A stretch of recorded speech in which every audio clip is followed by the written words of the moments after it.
Bon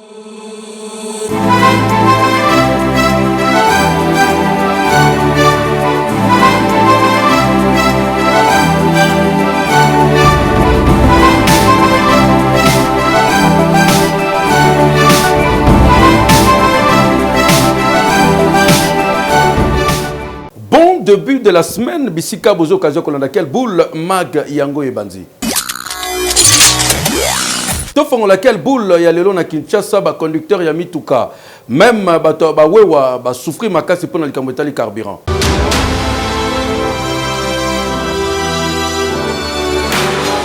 Et bandaki depuis week-end, ville ya Kinshasa ezali bongo sekoué na pénurie ya carburant. Ndenge ka kozali komona ba station service plein à craquer. Mituka etandami en file indien s'il vous plaît. Ba zo somba carburant na ba tour. Neti awa na station Total ya Mandela carburant ezali kasi lokola stock eza mukie gérant ya station apesi ordre baateka lisusu carburant te tala mituka ndenge etandami ecrée na embouteillage misusu ekotiti na baveni ya kati na ba chauffeur ya ba taxi moto moyen ya kobima na nzela babula eza te bango nyonso awa bazozela neti maseba oyo yekuta boyi midi ya 14h alaleli moto na ye na telefone na maboko azotala ba video na TikTok kokamwa tolongwe awa topusani na station engine ya 24 awa pendenge moko batu batondi ebele na mituka na ba taxi moto na batu baye na ba bidon bango nyonso alakelele bazoluka kosomba carburant kasi système ya sikebotami avant batekela o carburant au fini mo kaniaka veut dire au pesi mbote ya likasu sima batekeli o carburant batu mususu ba recourir pa ba kalafi ya coin neti a ozomona ezokipete chauffeur oyo asombi 3 litres kasi principe bakomi nango bango nyonso ezala pa bakadafi to pe na ba station service limite ya carburant bazoteka na 5 litres ya pamba donc moyen ya kotia plein ezate pour stock ya carburant eza mingi te yoka communication kwa ma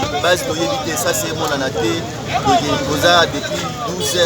déjà 13h la moto zi carburant donc toko ke pe 14h 15h bakangi zi carburant pour perdre journée comme situation oyo komi déjà ko se sentir na quotidien ba congolais komi tuka mingi na ba moto lelo esalite ko banga ezake situation s'empirer population nyo koma ko beta makolo ndenge ba mesana kasi prix ya carburant na pompe bougete ezote kama kaka ndenge ezalaki kala puisque là na ngambu ya gouvernement ata communication officielle morote tikali ko salema malgré ko bunga ya carburant oyo kasi ba congolais bazali komituna politique nini oyo gouvernement congolais ekoki kotia en place pour na ko éviter chaos to pe ko faire ressentir pénurie oyo na vie quotidienne ya ba congolais. Équipe à quel bout tokende ko kutana économiste Day Miller ou apesi biso ba détail par rapport à la situation oyo ya pénurie carburant ndenge bandi.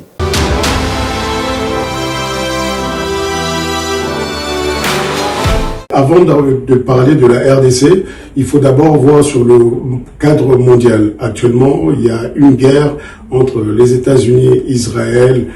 contre l'Iran. Et l'Iran, par représailles, bombarde les raffineries qui se trouvent dans tous les pays limitrophes. Et en plus de cela, l'Iran a le contrôle de Détroit d'Ormuz, là où passe 20% des bateaux qui ravitaillent le monde sur le plan du pétrole et surtout du gaz. Donc, par conséquent, cette situation crée une pénurie mondiale. Certains pays qui ont des réserves pour leur permettre de faire face en cas de manquement de pétrole, de gaz, commencent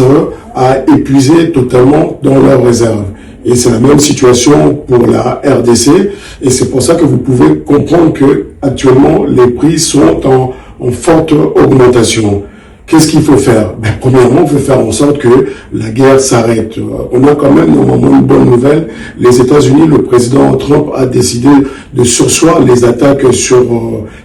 l'Iran, ce qui a permis au fait de stopper, d'arrêter la flambée des prix. Et pour le Congo, on va demander à la population de faire en sorte de moins se déplacer, d'utiliser vraiment leur véhicule en cas de nécessité, en attendant que la situation puisse retrouver la normalité dans les mois et dans les années à venir, parce que on est dans une situation qui est vraiment catastrophique et qu'il faut que tout citoyen congolais puisse changer ses habitudes. Donc, on a un dossier politique, il y a un changement de la constitution, président en vol à Salaki Bongo, conférence de presse Kuna Lobby 2028, pas plus, pas moins, Fati Fakende. Côté Union Sacrée, professeur Mbata Lobby, Fati a une mission, il y a Rotonga Congo. Toroyo ke la nani, Torote la nani.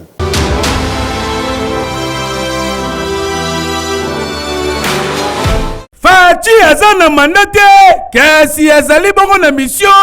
wane azali bongo, maloba ya professeur Mbata, oyo azali bongo secrétaire permanent, ya Union Sacrée, et si katalisi yango clair ke, mission ya Fati, ezali ya kotonga, Congo moko fort, uni, peu prospère. Une mission, et nous, dans le cadre de l'Union Sacrée des Nations, vous posez la question, justement, au secrétaire permanent de l'Union Sacrée des Nations, c'est construire un Congo uni, fort et prospère. Un Congo digne, respectable dans le Conseil des Nations. Nous ne pouvons plus être larisés, comme sous le régime précédent. Nous ne pouvons pas continuer à être victimes de la servitude de l'étranger et d'un petit pays comme le Rwanda. Et pourtant, qu'est-ce qui est arrivé sous l'ancien régime? On était même incapable de décider le nom de l'agresseur. Vous connaissez mieux, vous qui êtes dans le milieu de la presse. Vous ne pouvez pas citer le nom, sinon on vous prend dans les services secrets. Non. Mais avec Félix Antoine Tshisekedi, nous retrouvons notre dignité contre ceux qui veulent, pour des raisons diverses, s'accaparer de notre sol. C'est pourquoi, avec lui, et on l'a souvent dit, nous mettrons fin à l'agression rwandaise. Kasi na ngambu ya opposition, bango bazali kaka ko gérer une organisation d'élection na 2028 pour délice sanga atalisi yango clair que au-delà de 2028 Fati a causé le pouvoir té. S'il est une chose que ce pouvoir de M. Tshisekedi peut négocier, ce n'est pas son maintien au pouvoir au-delà de 2028. Ce sont les conditions d'une sortie pacifique en 2028 pour une passation pacifique et civilisée du pouvoir entre M. Tshisekedi et son successeur. Awe saliboye kaka ninga tolobaka dossier etikali à suivre. Hakeyo. Oui. Donc, dans le territoire, il y a Djougou, Kuna, dans la province de Ituri, FRD, ça doit continuer toujours à travailler d'arrache-pied. Tu peux découvrir des tennis militaires, des armes, tout ça, c'est œuvre de Thomas Lubanga. Vous voyez que le gouverneur Lubo Yakacha Makanaye, Tim Koularozoye.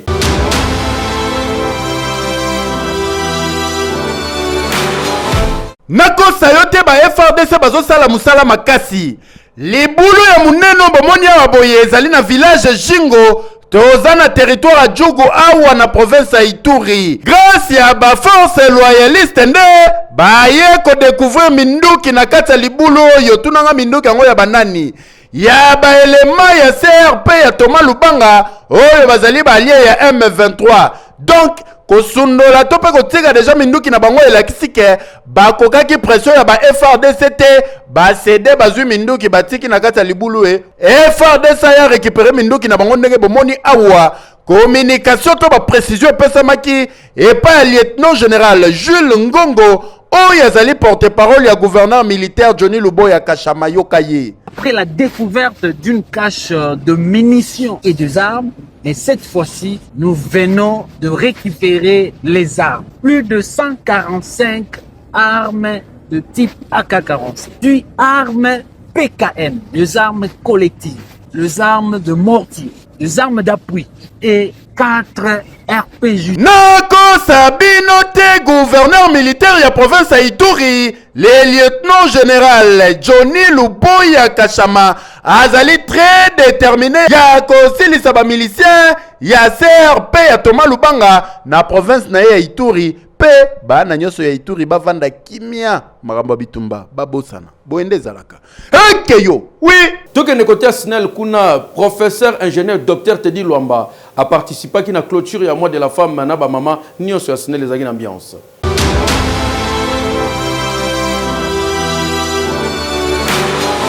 Vendredi 20 mars 2026, DG Asnel, Madame Bienvenue Monyango, a sali bongo entré na ye, na salle Royal Event, na commune ya Gombe, et sika wapi, ba femme Asnel, ba sangana ki lokola motomoko, pour une journée de réflexion et de sensibilisation, il y a mois de la femme, na cadre, il y a clôture, il y a mois de mars, oh yezalaka bongo, dédié na droit ba maman. Le thème national, ezali bongo, droit garanti, autonomisation durable pour toutes les femmes et les filles en RDC. Et c'est ngeli koyebake awa, ezalaki des questions pour le maman Asnel, ya koyeba, co-mobiliser, peut promouvoir égalité du genre, co-célébrer l'accomplissement, peut dénoncer discrimination, peut les sous toutes sortes, il y a violence, oh ma femme bazali ko subir na ba milieu professionnel, peu éducatif. Bondi melangai ke na tourna ye, Madame Florence Boloko, oh yazali bon expert ya ministère ya Jean famille enfant, alobela ki bongo ba défi oyo ba femme bazali ko faire face. Kasi na tourna ye, Madame la DGA, Bienvenue Monyango, atali saki na ba maman que droit de la femme national et kozala bongo respecté. Il ne s'agit pas seulement de célébrer le mois de femmes, mais plutôt affirmer le droit à l'égalité de femmes. Car l'égalité n'est pas une faveur, mais plutôt c'est un droit. Mes chères sœurs, vous êtes fortes, vous êtes capables,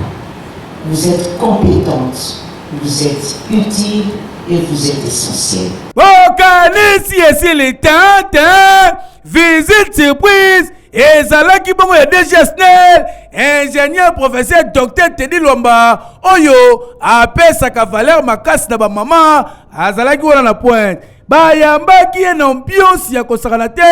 kaka nde bozali komona ebongo tango azwaki maloba atalisi bango ke ye ako promouvoir ba mama na kati ya Asnel ndenge mokonzi ya mboka Fachi Beton apronaka yango. Moi en tout cas je suis dans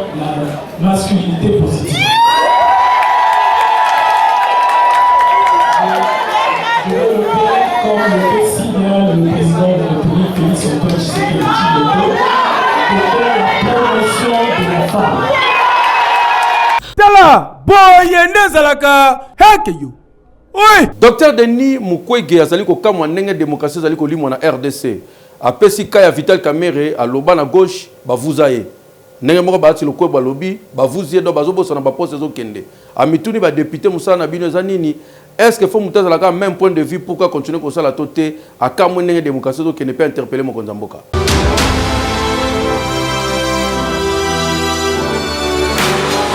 Après ma démission, il y a Vital Kamerhe comme président de la chambre basse du parlement. Puis Modeste Batou Lukwebo na poste de vice-président, il y a Sénat. Bondi melangaike etiki docteur Mukwege indifférente à kamwe situation politique na kati ya RDC. Kasi esengeli koyeba ke c'est le docteur Mukwege ba démission yo ezokamusana kosakana te nyoso kaka po batemelaki likambu ya projet ya changement ya constitution lelo ekomeli bango problème esali ke ba démissionner. Yango akamwe amituni soki role ba député ezalaka nini na démocratie alors que musala na bango ezalaka nde ya ko contrôler pouvoir. Bokanga pe boyeba ke c'est le docteur Mukwege esengeli na ba dirigeant batika la courage dit peu fidèle na peuple même sous pression pour concéder ezali bongo kolembisa démocratie. Awe sali boye dossier etikali à suivre tota nanwa hakeyo. Oui, ba congolais basala pa ba indien pe ba pakistanais ba leli balobi respect ya SMIC ezalite alors que ministre ba loi ya mboka na biso ezali ko pesa droit na ba congolais bazali ko travailler mais ministre ya travail osaka ninyo ba congolais ba leli botala kana bango.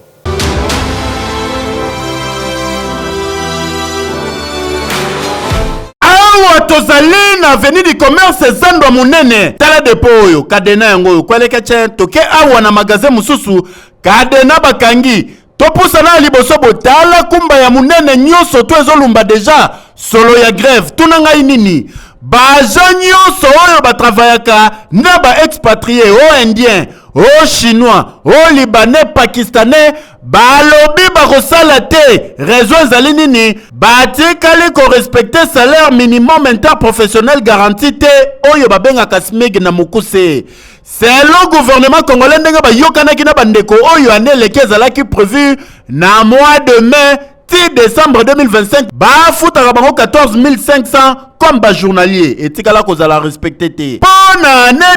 2026 oyo ezalaki prévu bazwaka 21 500 na bango ya SMIC mais ti mukolo ya lelo ba respecter yango pekaka te yango ba prometaki déjà que le 23 mars oyo bango ba relancer mouvement de grève réalité yango sur terrain loko la grève et ça les marakaka nesika ya musala yoka bango awa bien ba siffler le yembo na munoko ba communiquer banda tozali elongo na basali bazali ko réclamer oyo ezali ba droit na bango tozali ko réclamer simi ya troisième palier oyo gouvernement et promettant qu'il faut faire ça. C'est un bachelier, un libanais, un indien. Ouais, ça fout. Par respect. Mais c'est ça. Par respect. Donc, on a déjà 2026, peut-être 1500 il y a un les bandas. Les bandas qui va foutre de ton pote. Ça va foutre.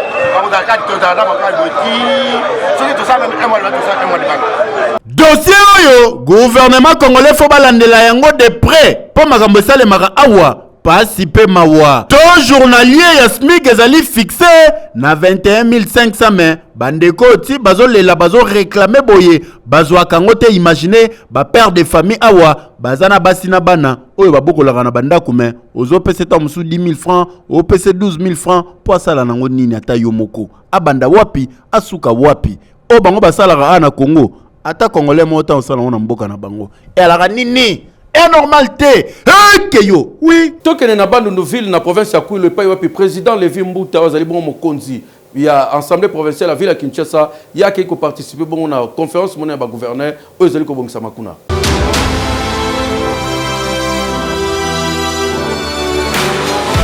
Honorable président Levi Mbuta ozali bon président de l'assemblée provinciale ya Kinshasa bondi belanga ya kitaki awa na ville ya Bandundu wape pai aye bongo ko participer na 13e conférence de gouverneurs mokonzi mboka Félix Antoine na Tshisekedi Tshilombo kozala présent Levi Mbuta lokola vraiment na ya Kinshasa alinga kamingi surtout makambo o etaliba na Kinshasa pe espace Grand Bandundu il faut à la présent pour na kolakisa ke azali ko soutenir vision mokonzi mboka Félix Antoine Tshisekedi Tshilombo. Nous sommes venus prendre part à la 13e édition de la conférence. C'est pas la première fois que le président des assemblées provinciales soit associé, c'est la 3e fois. Nous étions à Kalemi, Kolosi et maintenant nous sommes à Bandundu. Les impressions sont très bonnes et surtout que c'est ma ville d'origine. Je suis très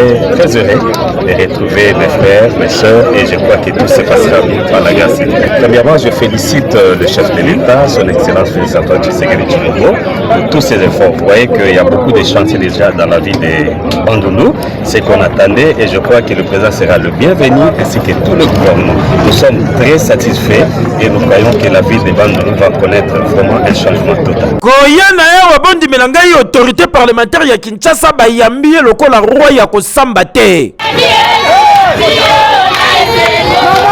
Boyende zalaka Levi Mbuta mfumu ya bwala leadership ya kosamba te ngwe monani. Hekeyo kitunga fayulu bazaki bongo na changu na cadre mois de la femme bakene ko sunga ba mama ambiance zaki ko sakana te na ba remerciement.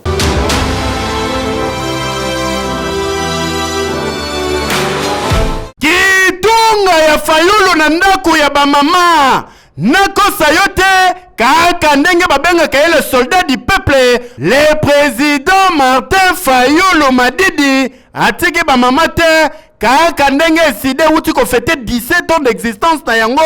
na mois de mars oyo ezalaka mois dédié na ba mama mois ya droit de femme. Président Martin Fayulu lobi kitunga ya Fayulu na ndako ba mama fo kitana changu yango ne kitia wa porte par porte ba mama ya changu basepeli awa mama nyonso kitunga kitelaki yebake azwaki pièce na ye liputa ezalaki pa accompagné na enveloppe ya kilo po ba mama basepela ba passer mois de mars kitoko yo wapi porte par porte oh nazalaka na njili nazalaka na masina kimbanteke ntele ba mama bazaki mobimbo yo wapi basepeli esengo na motema pour soldat du peuple les commandants du peuple le président Martin Fayulu a pensé na bango yoka communication to sakidila papa Fayulu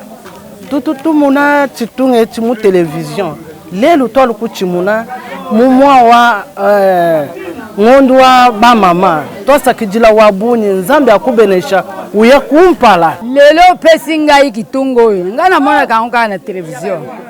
mu televizio imona kitungo kiaki ngebe kioko lelo mbweneki mabele pe mabetu wetu lelo utukanisi mu journée de la femme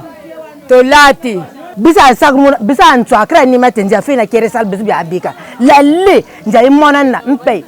soit la paix mon kako soit et dinande mampong nja fait na keresal bisa fait na bik mais pe merci et dinande papa mais lo merci available nja wena boss mo frangwen a fait na wena boss be bisa akona ken merci available mpe wendi ku mes wendi wa musanga lo mugugulo udu edo akina mdugundi initiative kitoko oyo mikolo ezali koya ekozala nde partout na ba province veut dire Congo mobimba ba mama faut ba sepela il faut ba bénéficier nango pour ba comprendre que bazalaka na commandant na bango bazana soldat na bango le président Martin Fayulu boende ezalaka keyo winner beta na 500 fois pamba boyebi ke mikolo je tombolé zo salema pe carnaval monene pour na sensibiliser population lelo numéro 1 na G à Paris na nyonso comme na winner.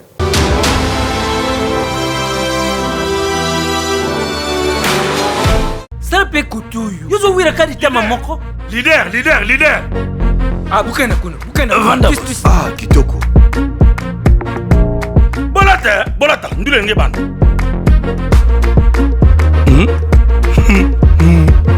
osotala nini bo bakado nanga winner natalité na monika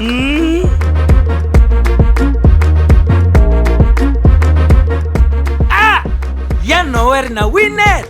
ikomite ya kurata na nzitu aolia kitoko ah bon yo besoin cadeau na ya SAI aboma question du jour micro baladeur quel est votre shop winner préféré nabitaka na shop oyo winner eza na ville ya boma voile shop akimpese shop na biso ya stade centre ville oyo ya boma qui représente winner pour vous ezo représenter bisengo mingi mpo na ngai makambo ebele na kimpese ezo représenter babonheur na vie na ngai winner mpo na ngai ezo représenter kopala ezo se représenter bonheur na sa vie na ngai que ferais-tu sans winner winner mpe eye kodimine to ya criminalité mbele mabe mende nakoka te kosomba moto na ngai peut-être nana village mbeleki adi mingi quel est l'apport de winner dans votre quotidien winner lelo ezopesa biso vie ezopesa biso bonheur ezomela biso babonheur ebele winner ezo représenter makambo kitoko na vie na ngai bon na winner na gagné mo biloko ebele vie na ngai mobima eza na kati ya winner.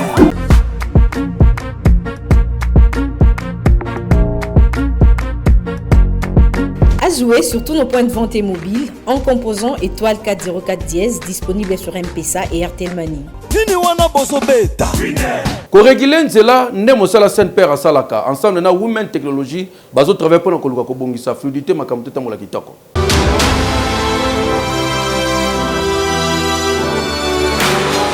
Kinshasa tikana yebisa bino société Women Technology oye kumba makabongo na la très dynamique na ingénieur Kirongozi Isaï bakiselaka ye mwasi nde mutu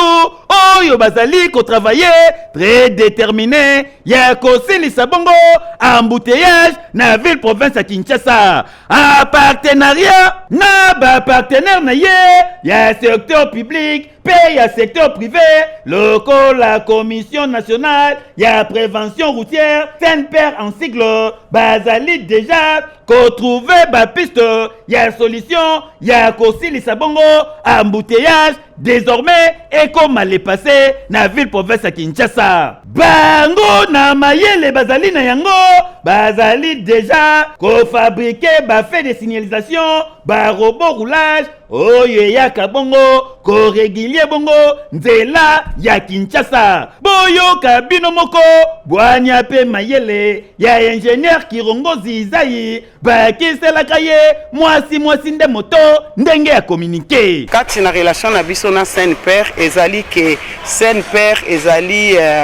lokola bakonzi na biso ya mboka ya Congo oyo batalaka makambo ya sécurité routière. Alors biso to fabrikaka biloko to pesi bango basombi ou to installer pour na bango et puis bango bayebi ndenge nini ya ko sensibiliser population pour na bon usage et puis ko sunga pour na accident to bato bakufa mingi na nzela te. Société oyo bana mboka ezali bongo basé awa na Kinshasa na Tchangu s'il vous plaît na Njili bazali na ba département lokola chimie électronique intelligence artificielle design pe ba maîtrisa bongo domaine ya technologie ingénieur Kirongozi Isayi vanda na yo polelo osali fierté ya ba mama ya Congo. Oui! Bandeko ya ambassade de femmes ba organiser un atelier monene de formation na cadre de la femme pour soutenir ba maman autonomisation de Likambo.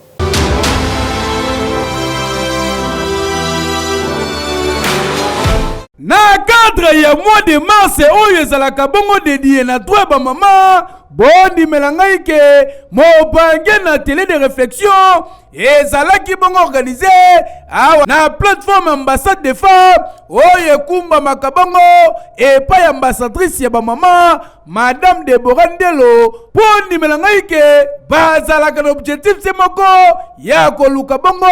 épanouissement total ya ba maman na ba domaine nyonso ya vie lokola na oyo etali bongo valorisation autonomisation pe sécurité ya ba femme kasi esengeli koyeba ke ba mama bautaki bongo na 4 kwa ya Kinshasa pona koya ko participer bongo na atelier oyo ezalaki pona kokolisa mayele ya bomosi kotalisa ye ndenge nini esengeli vivre ndenge nini koyiko kanisa pona azala bien na kati ya société kasi esengeli konoteke tour à tour ba intervenants ya ndenge na ndenge bazwaki maloba pona ko partager expérience pe ba veki na bango na ba mama avec impact idéologie kaka ne bozali komona kasi na tour na ye le number 1 tangu azoki maloba ambassadrice ya ba femme madame Deborah Ndelo atalisaki objectif principal ya plateforme na bango ezali développement pe valorisation ya mwasi et surtout épanouissement total na ba domaine nyonso ya vie. Nous n'avons pas attendu à voir les moyens pour agir. Notre plan sur les terrains économiques et les immeubles. En 2018, nous étions sur les terrains pour apporter une assistance matérielle et éducative à ces enfants là où on sort des objets classiques nécessaires à leur scolarité par l'éducation et les sorts de chambre. En 2023, nous avons franchi les liens majeurs accompagnant 80 femmes dans le développement de leurs activités commerciales, favorisant ainsi leur autonomie financière et la stabilité de leur foyer. Tala, batu neti ba madame Deborah Ndelo, bazali batu oyo, ministre ya Jean Famille Enfant, esengeli travailler na bango, même na makambo oyo etali bongo affaire sociale po plateforme na bango ezali très engagé pona kozongisa lufundu na lulendu ya ba mama ya Congo et normal heke you oui okende na ba concessions za bongo na Gilles Brasserie bandeko bazolela bazo buka bango bandako indemnisation za te l'état totika bango ndengwana est-ce que ça normal na état de droit?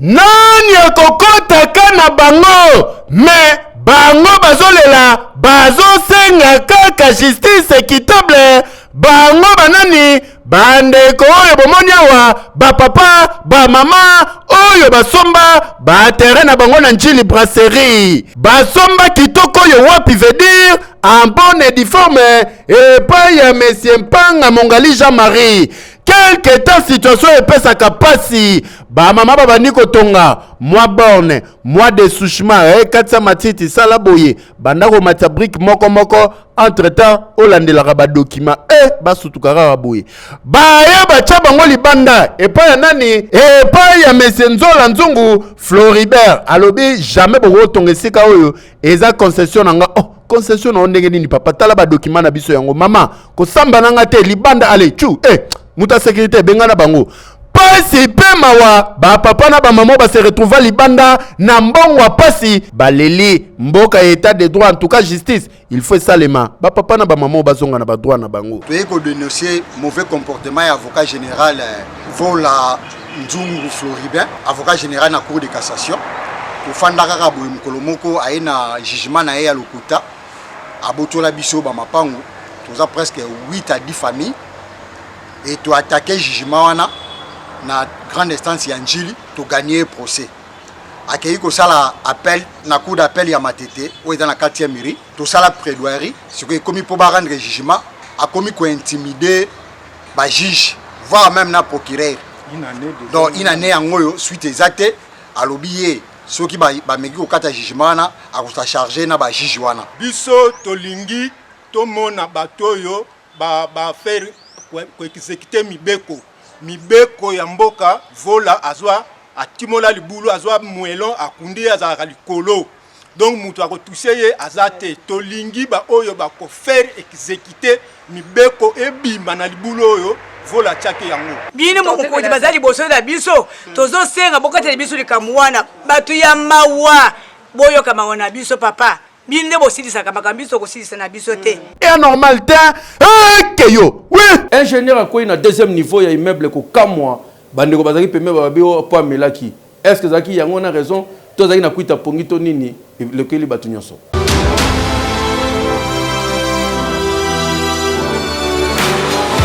sango ya pasi sango ya mawa ndeko mobali oyo bomoni batandie bwazali ya kokufa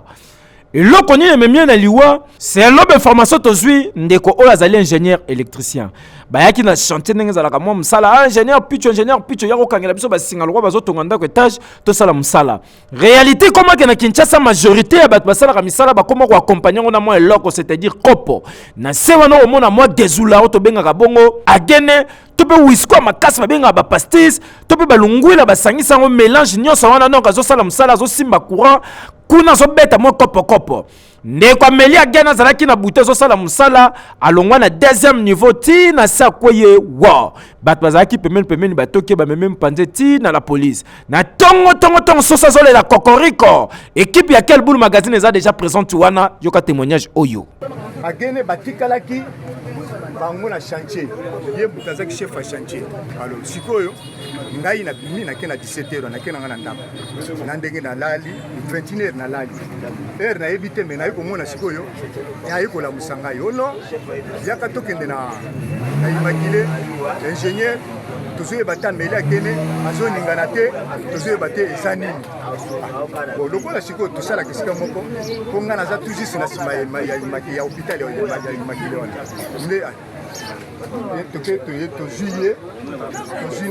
événement oyo esalami na commune ya Nsele précisément na Ngamaba tena makambo esalami mingi bakoma kosala mosala bozwa déjà leçon ndeko abima na ntongo asala mosala po alesa libota akei komela masanga ya makasi à se perdre ko banda likolo ti akufina c'est ça li pasi pe mawa mingi parmi bilonge bozo mona bazalaki bango nyoso kiri bazo sala musala mais pesi pasi yum to sala musala linga ko sala musala pamba te sala musala na maya pembe fo ezala wana non seulement zo bebi so ba poumon mais oza suna contrôle te soka zaki normal nga résister molimo ndeko epe mana kimia Hekeyo TVC médical hôpital de référence le loi monene pour nos soins bango pe bazo traiter mbasu kitoko.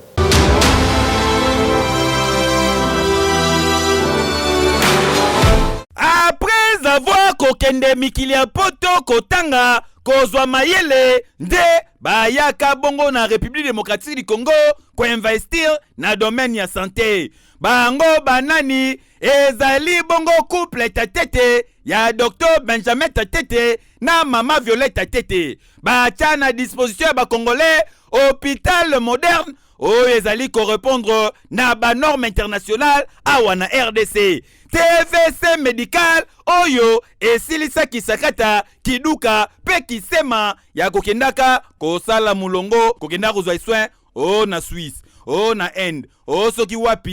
wapi po nyonso deja ezali ba service nyonso ezali bongo organisé na TVC médical e bongo côté ba pareil yi wana kututika na yo ba appareil ya qualité supérieure e bongo côté ya ba personnel kuna kututika na yo hautement qualifié rigueur ya ndenga defote oyo Benjamin Tatete azalaka nango kuna kututika na yo yango résultat nango emonanaka na qualité ya soin malonga bapesaka na ba patient papa mama tika na yebisa ibinoke na TVC médical boya oza na mbasu oza na diabète oza na pota songolo to pakala ya kambangu na TVC médical baye bako consulter yo bapia yo ba soin de santé ya malonga bokanisi esili na TVC médical bazape na maternité oyo bazobotisa lokola mikili ya poto kasi na prix dara veut dire moins cher s'il vous plaît na TVC médical kuna soki okoti biloko bayaka nango tongo midi pokwa bosana po bazali na service mobimba e kozwa soin na yo bapesi yo déjeuner na tongo na midi olie na pokwa polie bachange na bilamba na TVC médical bazali ko assurer soin de santé ya qualité ya malonga awa na Congo. Ekei Voilà, quelle boule, il y a le Seli Kimia na mabota na bino. Ekeyo, oui.